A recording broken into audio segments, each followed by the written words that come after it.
All right, here we go. Now, this is the very beginning of the semi-final match, Absolute Division in the black belts. It's Kaynan Duarte of Atos up against Jeferson Guaresi of Unity. This is on mat 12. Just a little reminder, over on mat 1 is the other Absolute semi-final with Steven Sims and Lucas Hulk Barboza. Wish we could show you both at the same time, but... little split screen action. Yeah, we do have all the mats active running right now. But yeah, Kaynan Duarte has been on fire. I believe that he has submitted every single opponent today, all with the same moves. All of them with that reverse triangle from the back. Incredible performance so far. But Jeferson Guaresi, who the middleweight from Unity Jiu-Jitsu, champion here at 2019 NoGi Pans, coming back here in 2020, obviously looking to try and repeat. But this is his only chance because he actually went out in the, I want to say, the quarterfinals of his weight division. It's quite early for the returning champ, right? So maybe it was the second round, actually. Sorry, not the quarterfinals, the second round, because he had to go up against Ronaldo Jr. Ah, well.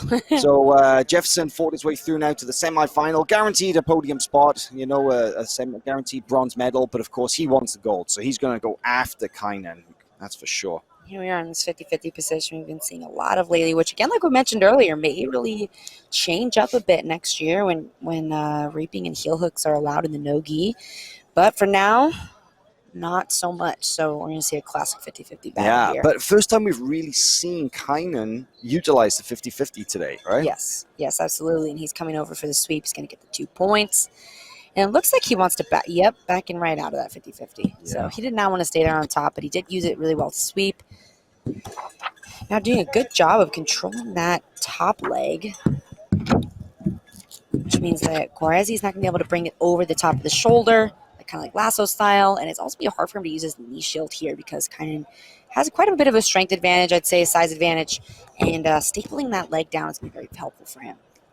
The one thing, of course, that Guaresi can say is that he trains with Murilo Santana at Unity, and, you know, there are a few people in this world who can create the same level of top pressure Murilo Santana can. So absolutely. You know that Jeferson is definitely, he's felt it. He's been there before. He knows what to expect. So yeah, absolutely. He definitely can handle the pressure. He's not going to crumble. He probably knows how to find space much better than most people do, even when it seems like there's no space available, right? So he's doing a great job here and kind of had a few little attempts there, kind of like a little leg drag style passing, but it wasn't enough to really close the space.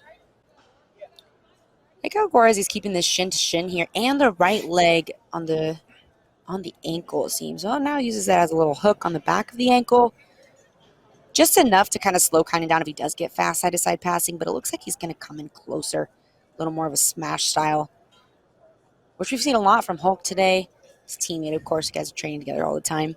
And keeping that knee right there on the thigh. Not quite a knee slide position because Guaresi has that left leg over the top, but a lot of pressure nonetheless.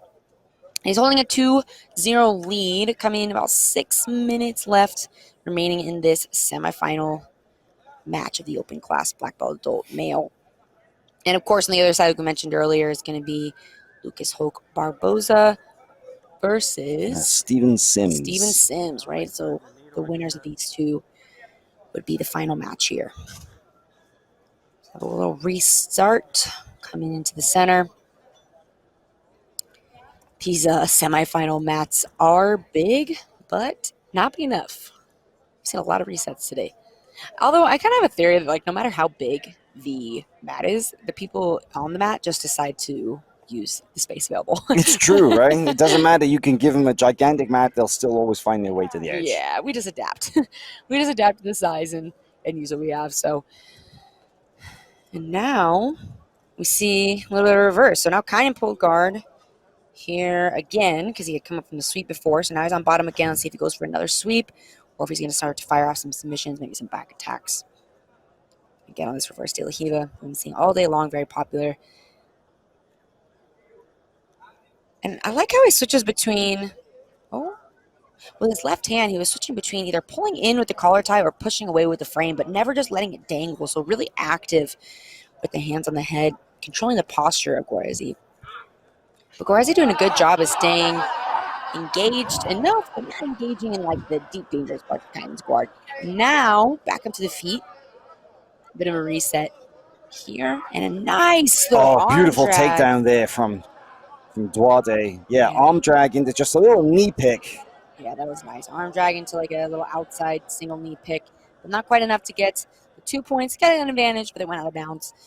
Great timing there from Duarte. Yeah, it was.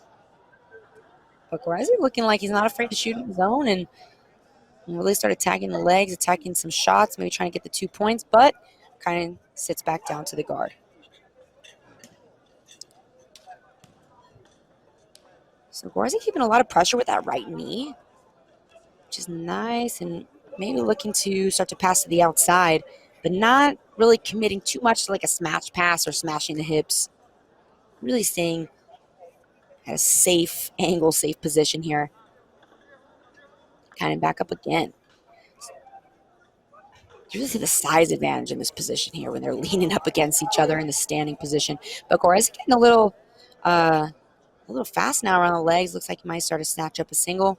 But every time that happens, it seems kind of starts to sit down to the guard. Slowly sits the guard. Yeah. It's just such a calm kind of guard pull. It's amazing how slowly he goes. It's almost like, if you kind of try and beat into it, it doesn't matter. He just glacially slow. But look at that. Great X guard there from the beautiful switch from single to grip. X. But now a little leg drag attempt by Guaresi. Has that leg over. Not quite heavy enough. But that was a very good timing by Guaresi. Yeah, that was interesting that Kaynan almost put himself into like the unfair 50-50, right? I think it happens a lot unintentionally off of those X guard transitions. It can happen a lot. But look at this guard work from bottom. Yeah. Kaynan just very, very calmly cycling through his positions. Yeah, very intricate elevation techniques here. And now pulls that far leg in, really pinning the knees together, which makes it very hard for Guaresi to move at all. When your knees are pinched together, you don't have much of a base. You don't have much movement, much mobility. But now back up to the feet and kind of going for maybe a straight ankle here. But turning towards the body is risky. So I would say he needs to be focused on turning to the left just because of the rule here about not being allowed to turn towards the body with the ankle. But now he's released the foot. So maybe trying to come for the sweep instead. Wesley looks pretty relaxed as well, but still trying to stay on top. He doesn't want to concede the sweep here. He does, but I think that this is something very clever of Kaynan, because Kaynan is so good at dictating the pace of a match that he will lull you into a kind of a false sense of security. It's like, he'll strip away any urgency and he'll make you play the match to his rhythm. And that's what he's done. He slowed Guaresi down, almost more through psychology than through physical nature, Yeah, I think so too. That kind of circles back to what we're talking about, those slow guard pulls. You don't really see black belts sit slowly, like a slow squat down to the guard. That was kind of unique, especially at this level of the tournament, right, in the semifinals. So really interesting there. Now I have Guaresi playing the guard again. Of course, Kaynan came up from the top to the sweep and leading a 4-point lead with 2 advantages to 0 and about a minute and 20 seconds left. Holding pretty solid position. And Guaresi's done a good job at defending and keeping the action moving and getting his own attacks in, but not quite enough to really dictate the pace like you were saying. So Kaynan's been doing a good job of keeping things comfortable where he wants to be. Yeah, just over a minute remaining in the semifinal match. 4-0 in favor of Kaynan Duarte. Just very calmly dealing with that guard. Just denying Guaresi any kind of entanglement or control or grips.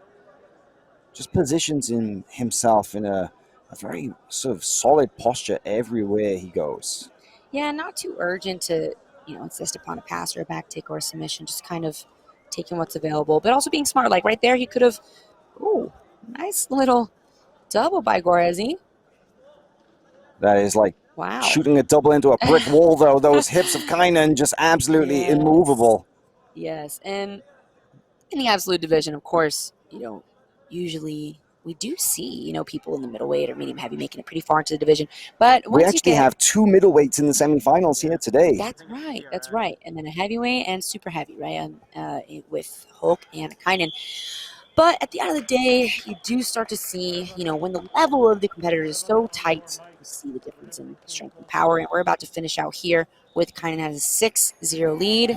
That's it. It's over. And in the other semifinal, Lucas Barboza has just scored an 11-2 win over Steven Sims. So it is an all-Atos absolute final with Kaynan Duarte and Lucas Hulk, meaning that both the gold and the silver will go back to San Diego, to the Atos HQ. A closeout.